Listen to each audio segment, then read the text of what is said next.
All right, ladies and gentlemen, Unit 5, aqueous chemistry, is going to continue. Now we're going to look at some double replacement reactions. After seeing a couple in the lab with the mini double replacement reactions, so we should kind of have an idea of what we're going to be looking for. Here are the rules of solubility that we are going to now utilize to making sure that we are going to predict whether these products actually do happen. If we find that all of the products are soluble, meaning they're all aqueous, that means that the reaction does not happen and that we will just write no reaction, and I'll show you what that will look like as well when we get into an example or two if they happen. Hint, hint, they do.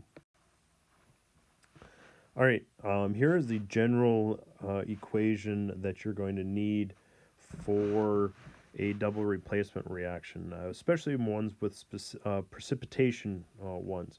And what you're going to want to notice in that we have these solubility rules that we have are here for us to predict. It's not like predicting some of the ones that we had before, because these times, because the reactants can change, what our products are going to change every time. But there is a nice predictability component to it, and that we need to be able to identify those things. If we look at the general equation, we can see that A and X are on the reactant side, but on the product side, A is no longer with X and A is now with Y, and B is with Y on the reactant side, and then B is with X on the product side. And the general equation that BX is insoluble, which means it gives us a solid, and that's where we have to identify that. And that's where I think a lot of confusion is with many students, that a soluble solution is actually aqueous, and that a precipitate is a solid. And I think that's something to note, in that PPT, or precipitate, means that it's going to be a solid, and that's very important moving forward. I like to utilize the analogy of kind of it's a square dance, so to speak, in that A and X are dancing, and then B and Y are dancing, and then they swing their partners do-si-do, and that X and Y change their partners, or A and B change their partners. It doesn't matter who you change, but I like to try and keep some of the things in the same place so that you have an idea of something, just then you know to change one thing. So you'll probably hear me mention this a number of times, that we're going to swing our partners do-si-do, and therefore you're going to see me change it over to the other side. As we look at this, there are going to be some things that we'll also have to make sure that we pay attention to, and that is charges of our products, or of our ions, so that we can get the correct ratios in for our products, and therefore we're also going to have to make sure that we balance them so that we get the correct stoichiometric ratios that we will hopefully anticipate utilizing this later on. So, first example, we have a barium nitrate reacting with a sodium sulfate.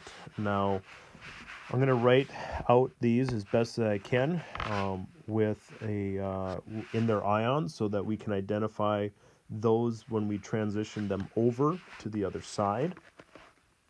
And that barium is going to look a little bit different. In that barium, I'm going to change it into the ion form.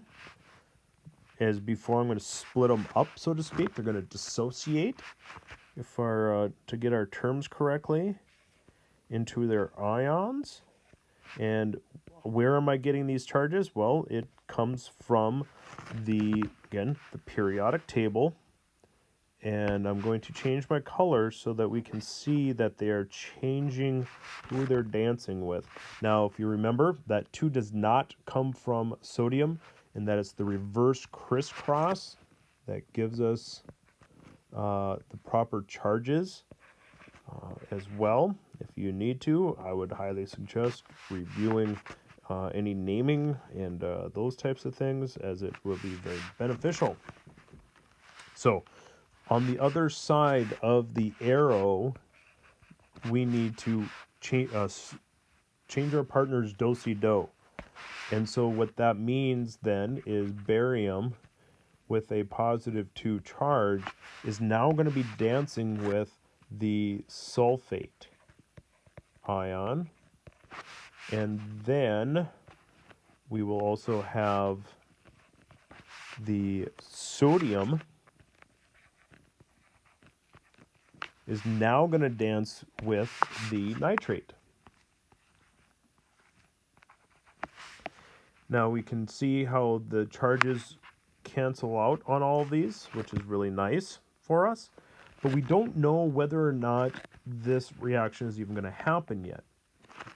So one of the benefits of writing it out this way is I can put my stuff together and see whether or not it's going to actually work. And when we look at some of those things, we'll see that we can change up some things. And I'm going to changing our color a little bit here so that we know that it's not finished. And we're just kind of going to hypothetically say that this would be the compound that I would need to add on the product side, and this would be my hypothetical compound, and I need to determine whether or not they're soluble or insoluble. So when I look at this, I need to remember my solubility rules. Well, I know that this over here, the sodium nitrate, that is definitely going to be aqueous.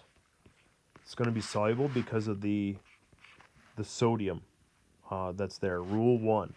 So that only really leads me that I only really have to worry about one thing, and that's nice. And then I have to look at this and I see, well, barium is not a rule 1, so skip it. Now it's all down about the anion, and SO4 is rule 4. And rule 4 says that all sulfate ions are soluble with the exception of barium and strontium and and lead, the heavy group 2s. And so this one is actually a solid. So therefore we're going to have an aqueous solution and an aqueous solution coming together to form a solid, which means the chemical reaction does happen. So now I can rewrite what I had written out in purple, but this time what I'm going to do is I'm going to add the solid part of it, and then I'm then going to have my sodium nitrate, and I'm going to make sure that I add the aqueous part for that.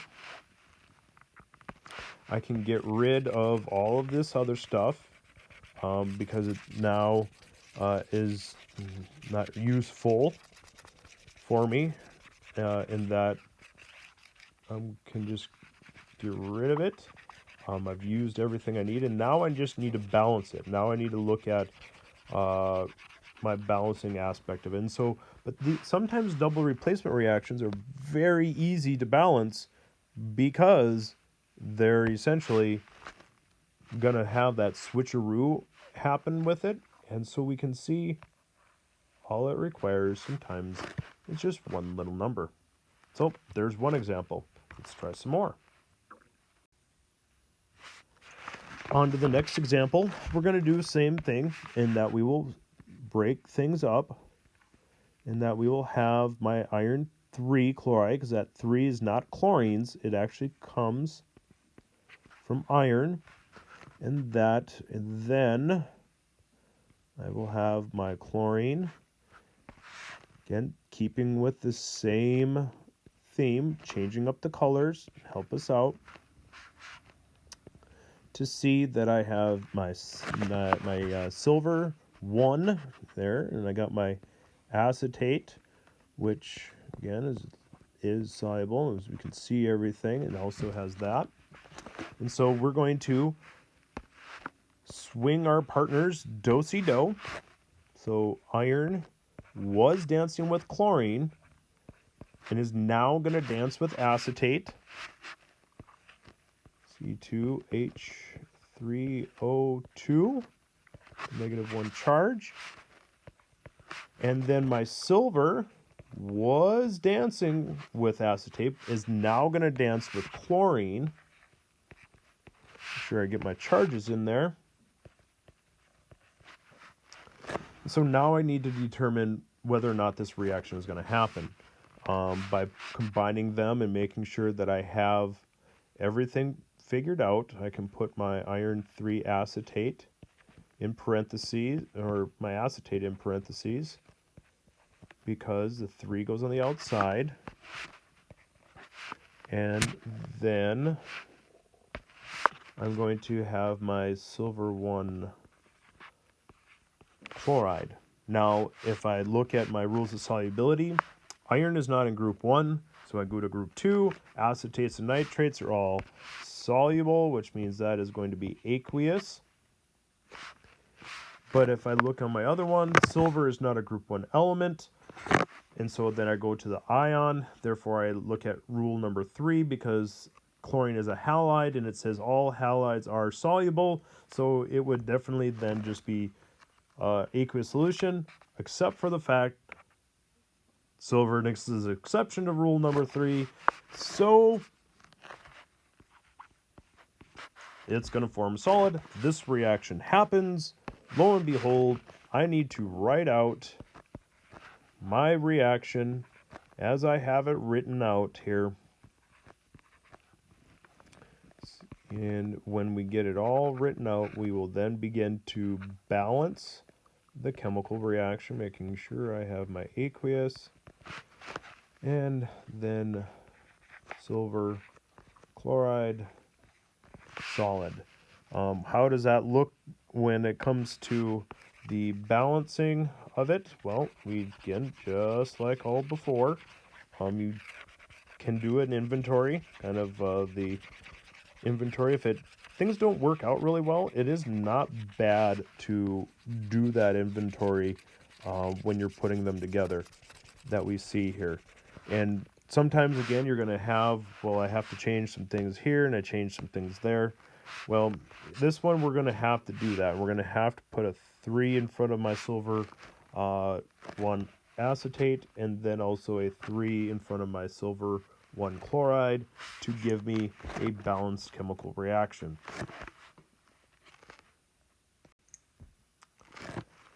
Well, what happens when there's no reaction? Well, what does that even look like? Let's even just try what that even looks like. You know, how are we going to know what it even looks like if we don't know? And so we do the same thing. We don't falter. We keep everything exactly as we have been doing, because they're good. It's good, constant things. And so we write it out. We change up there. I get my 2H3O2, and that's negative. I swing my partners do-si-do. So sodium is now going to be dancing with the acetate, and C2H3O2, and then my calcium is going to dance with my nitrate. Make sure I get my charges in there appropriately. Oh, I didn't change that color correctly. Oh well. We'll get that changed up here in just a sec. Make sure it's all good. We want to have our consistency. C2H3O2 negative. And then my nitrate 3 with the negative charge. Negative turned out to be a dot. And so we can now look at and say, okay, hypothetically, what are my products?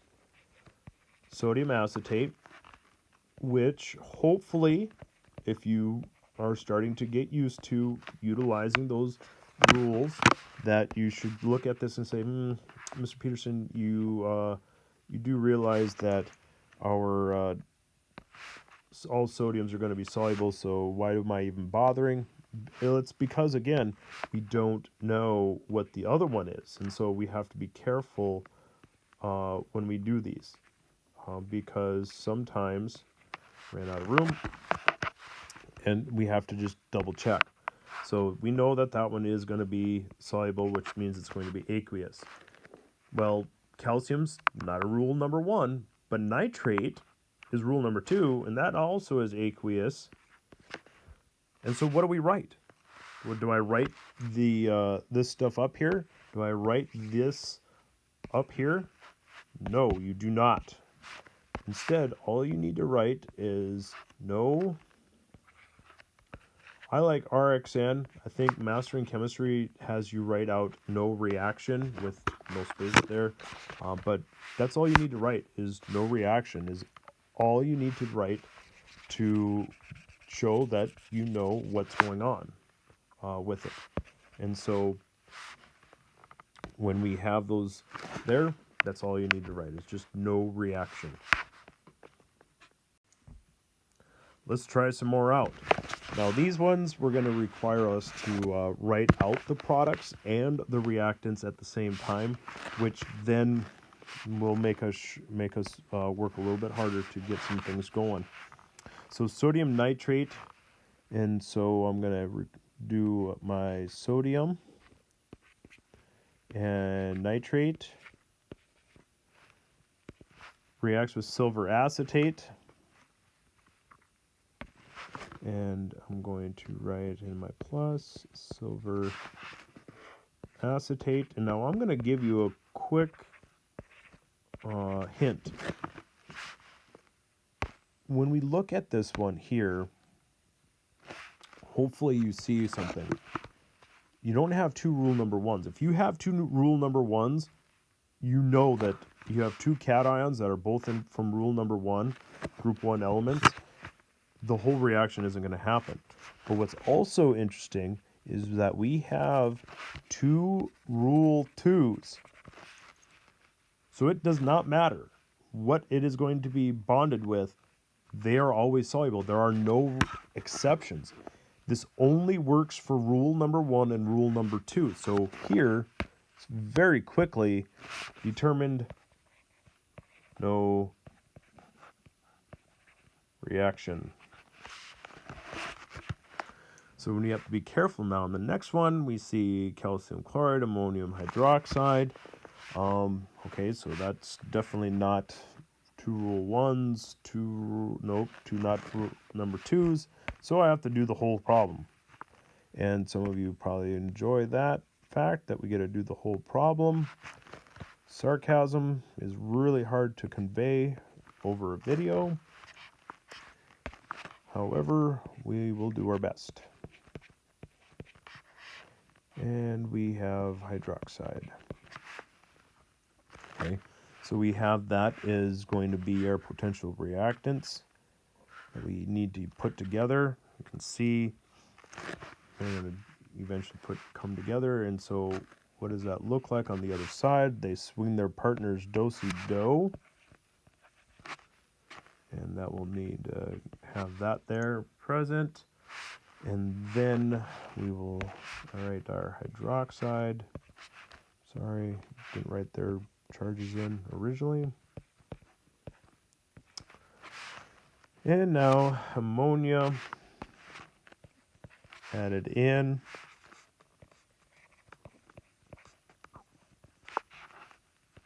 Its charge, and then chloride with there. So now I can see, is this reaction going to happen? Calcium hydroxide. Well, calcium is not a rule number 1, and hydroxide doesn't come into play until the actual last rule, and it says that all hydroxides or everything else is just insoluble, with the exception of calcium, strontium, and barium hydroxides and sulfides, and that would be a calcium hydroxide. So therefore, in this problem, again, no reaction. Now, if there is no reaction, you don't write it. You're just done. You don't have to write out anything more. It's just done, and that's all you need. You don't have to write out everything with it, which is kind of nice. In the next one, we have lead to acetate reacts with potassium sulfide. I think I'm going to run out of room here, so let's resize this real quick for ourselves. And now we'll be able to have, hopefully, maybe just a little bit more room to do some things with that.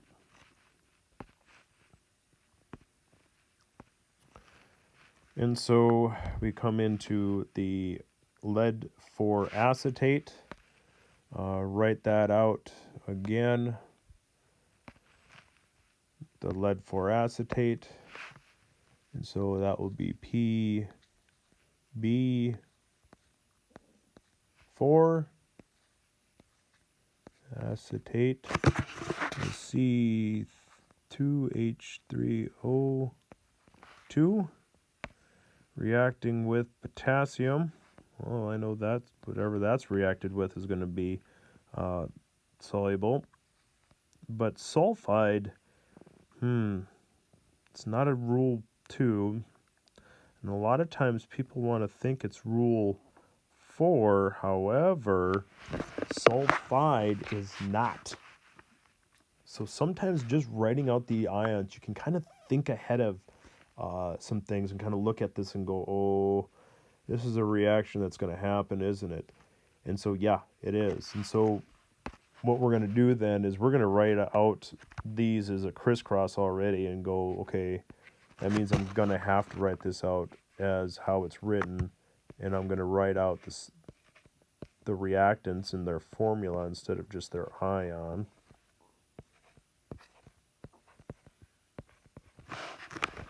And I should write out the aqueous part of it too.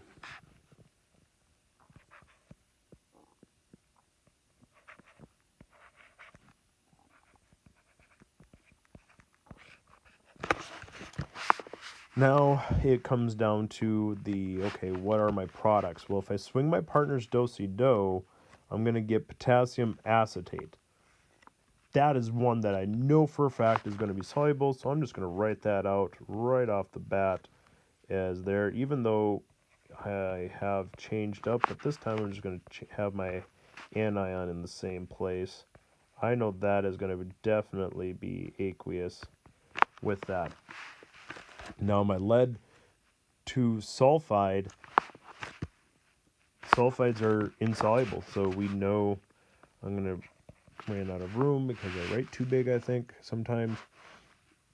And so I'm going to have this. And now something also weird happens here in that I have to reduce. We haven't had to do this for quite some time, but you're going to have a very hard time putting this down into a reasonable calculation and with some of those things. And you're going to see when it comes to balancing,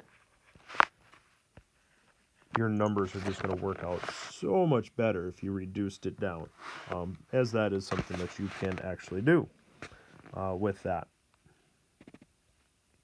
And so what we're going to see here is that I'm going to, hopefully if I can take this, oops, and so I'll need to look at the next one, and that is barium chloride. Okay, so let's write some things out, and I'll write out my barium.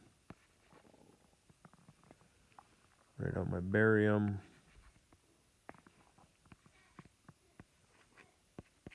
And my chloride. Reacts with ammonium sulfide.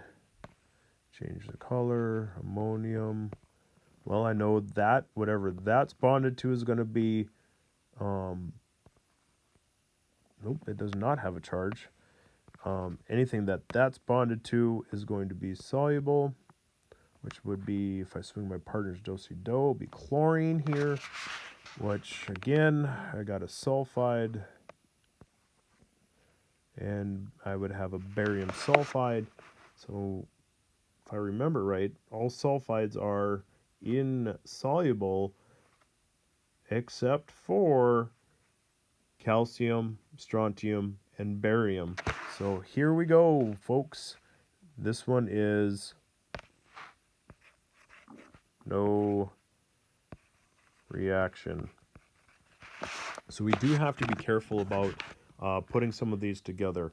The next video we're going to look at, and the next part of notes we're going to look at, is actually some ways to kind of get rid of some of the extra work, or kind of get rid of the other stuff. Those are called net ionic equations, and they have their usefulness, and we'll discuss those where they become useful in that video.